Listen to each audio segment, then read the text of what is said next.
जो काम बिहार की सरकार ने किया है, देश को दिशा और दशा दिखाने का काम किया है, जो देश में नहीं हुआ वो बिहार में माननीय मुख्यमंत्री जी और महागठबंधन सरकार ने करके दिखाया है।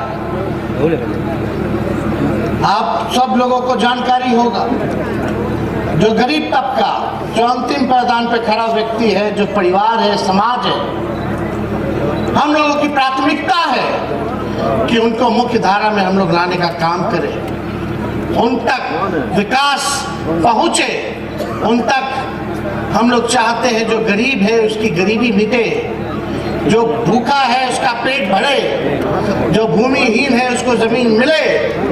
इसी काम के तहत हम लोगों ने जाति आधारित गणना कराने का काम किया और हमारे सरकार के पास खुद की आबादी का आंकड़ा है कि कौन सा परिवार भूमिहीन है, कौन सा परिवार जो है गरीब है, कौन से जाति के लोग जो है ठेला ढोने का काम करते हैं, भीख मांगने का काम करते हैं। तो ये काम जो है ऐतिहासिक काम हुआ, आंकड़े सार्वजनिक कर दिए गए और माननीय मुख्यमंत्री जी को हम धन्यवाद देते हैं। इन्होंने ऐलान किया है उस आंकड़े आने के बाद कि पिछड़ा समाज, अति पिछड़ा समाज, दलित समाज और एसटी समाज को जो है आरक्षण जो है बढ़ाया जाए।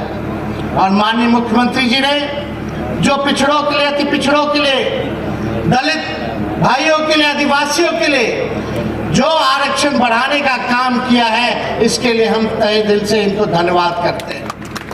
अब लगभग 65% आरक्षण बढ़ गया और पहले से ही सामान्य वर्ग के लिए 10% था, यानी 75% जो है वो हो गया है। और माननीय मुख्यमंत्री जी ने एक चीज और इस पर ध्यान देने का काम किया कि इस आरक्षण जो आप लोगों का अधिकार है, जो गरीबों का अधिकार है, इसमें कोई कठिनाई ना कोई पैदा ना करे, उत्पन्न ना करे। इसलिए माननीय मुख्यमंत्री जी ने भारत सरकार को रेकमेंड किया है कि इसको 9वें अनुसूची में जो है डाल दिया जाए, ताकि इसके साथ छेड़छाड़ ना हो, ताकि आप सब लोगों को आरक्षण का लाभ मिले। और इन्होंने ये भी कहा कि जो परिवार में जो काम नहीं है, जो गरीब है, उस परिवार में रोजगार हेतु 2 लाख रुपया का मदद जो है वो करने का काम करेंगे।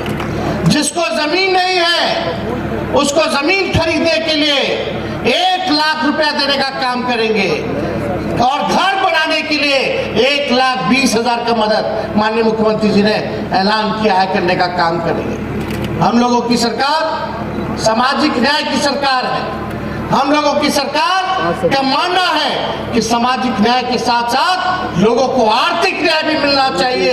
इसी क्रम में हम लोग जो है गरीबी मिटाने के लिए, आप लोगों के लिए ये सारी योजनाएं बनाने का काम कर रहे हैं। लेकिन कुछ लोग तो होता ही है बकवास करने के लिए, केवल झूठ बोलने के लिए लोग कुछ ना कुछ कहते रहते हैं। अभी ललन जी ने जिक्र किया और ललन जी जितना चिंतित रहते हैं अपने क्षेत्र के विकास के लिए, उतना कोई चिंतित नहीं रहता।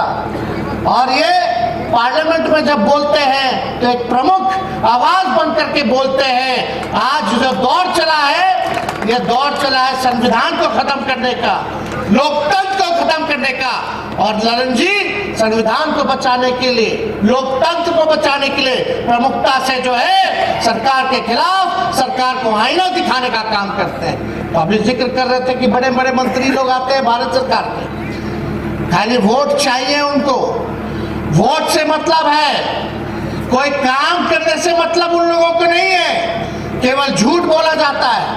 अभी आप लोग देख रहे हैं कि जितना काम हो रहा है बिहार सरकार अपने बलबूते कर रही है, केंद्र सरकार मदद नहीं कर रही है। इसलिए हम लोगों की मांग है कि कम से कम भारत सरकार को बिहार को विशेष राज्य का दर्जा देना चाहिए, ताकि हम लोग तेजी से विकास कर सकें।